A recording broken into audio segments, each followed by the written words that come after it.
Pemirsa, terkait dengan misteri kematian ajudan pribadi Kapolda Kaltara Brigadir Setio Herlambang yang diduga tertembak saat sedang membersihkan senjata api miliknya, kita akan membahasnya dengan Ketua Harian Kompolnas Irjen Purnawirawan Beni Mamoto.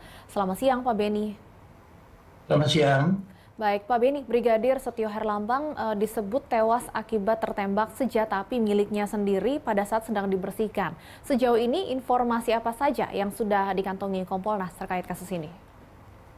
Ya, kami sudah meminta klarifikasi tentang peristiwa ini karena peristiwa ini sudah viral dan mendapatkan jawaban sementara, yaitu yang bersangkutan berada di kamar sendirian karena dari CCTV yang ada itu menunjukkan tidak ada orang lain di ruangan itu karena teman-teman yang lain ada di ruangan lain. Jadi keluar masuknya teman-temannya pun terpantau dengan CCTV. Kemudian yang kedua perlu disampaikan bahwa ada satu tahapan yang belum selesai, yaitu pemeriksaan secara scientific crime investigation menyangkut HP korban. Ini sedang dalam proses. Karena nanti dari komunikasi jejak digital dari HP itulah kemungkinan nanti akan ada informasi tambahan. Nah, sebagai bahan informasi bahwa kami sendiri dari Kompolnas sudah melakukan penelitian tentang penyalahgunaan senjata api oleh anggota Polri. Memang kalau dilihat dari latar belakangnya yang bersangkutan sebagai anggota Brimob, tentunya sudah terlatih dalam hal mengamankan senjata api ketika membersihkan, ketika memastikan senjata itu sudah bersih, siap pakai, dan sebagainya. Oleh sebab itu, marilah kita tunggu nanti setelah hasil HP-nya nanti dibuka, kemudian jejak digital, komunikasi dengan siapa saja, itulah akan terjawab secara pasti.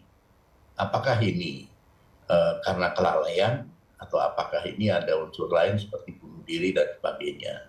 Biasanya dari HP lah itu akan terungkap komunikasi terakhir dengan istrinya bagaimana, dengan pihak lain bagaimana, dan sebagainya. Baik. Nah, kebetulan Pak Kapolda itu sedang di Jakarta karena bersama-sama kami melaksanakan pemusnahan Balpres di Cilengsi, Bogor. Jadi kebetulan beliau ada di Jakarta gitu. Baik, Pak Beni, apakah CCTV yang tadi Anda sebutkan memperlihatkan korban berada di kamarnya seorang diri ini bisa dibuka kepada publik, Pak Beni? Karena saat ini muncul kecurigaan bahwa ini bukan kasus kematian biasa. Betul, jadi kami mendorong via Polda apabila sudah selesai melakukan olah TKP, pemeriksaan secara scientific crime investigation, ini secara transparan dibuka kepada publik agar tidak ada spekulasi, tidak ada yang menggoreng dan sebagainya.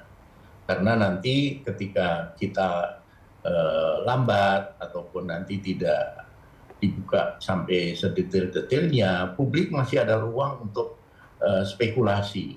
Ini sudah kami sampaikan dan sesegera mungkin nanti setelah selesai pemeriksaan HP-nya, kemudian akan dirilis tentunya nanti dengan menghadirkan para ahli seperti ahli forensik yang melakukan otopsi, kemudian petugas yang melakukan olah TKP dan sebagainya. Kalau untuk pemeriksaan senjata apinya sudah dilakukan, Pak Beni, atau sudah ada hasilnya? Sementara ini sedang dilakukan.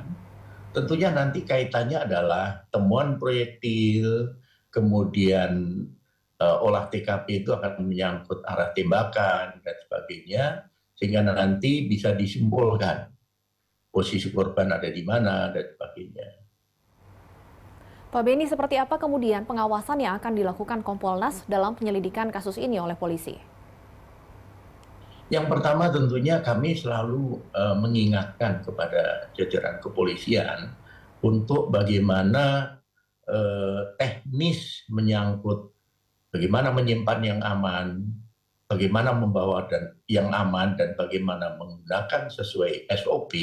Ini kami sering sampaikan di berbagai kesempatan, karena memang di sana banyak celah-celah kerawanan bisa senjata ditaruh sembarangan kemudian disalahgunakan oleh anak kecil atau oleh orang lain, ataupun bisa juga dicuri dan sebagainya.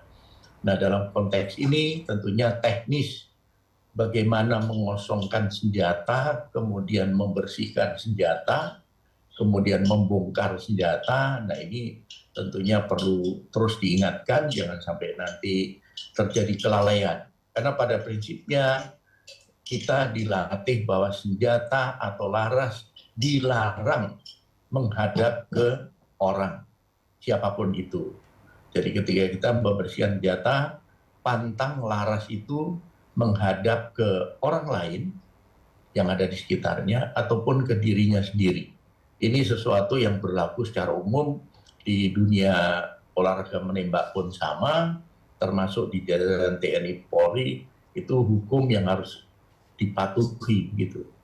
Baik, Pak Beni, seperti yang Anda sampaikan tadi kan kasus ini viral dan mulai ada spekulasi di publik, salah satunya bahwa kemudian kematian korban ini ada hubungannya dengan tugasnya sebagai ajudan pribadi Kapolda Kaltara.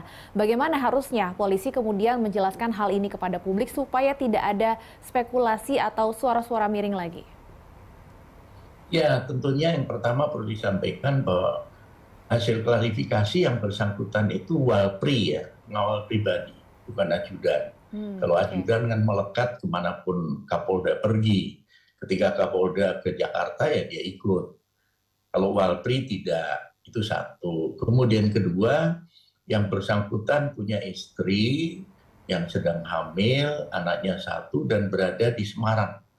Jadi beda antara tempat tugas suami dengan tempat tinggal istri. Nah, ini juga tentunya nanti menjadi catatan sudah berapa lama, kemudian bagaimana kunjungan keluarga, bagaimana komunikasinya, semua ini tentunya akan didalami. Baik, Pak Beni, tentunya kami harapkan Kompolnas bisa mendorong polisi untuk transparan dalam mengungkap kasus ini, dan tadi juga Anda sampaikan masih menunggu hasil pemeriksaan pada HP milik korban ya. Kami tunggu hasil pemeriksaannya. Terima kasih Pak Beni Mamoto, Ketua Harian Kompolnas, sudah bergabung bersama kami di Berita Satu Siang.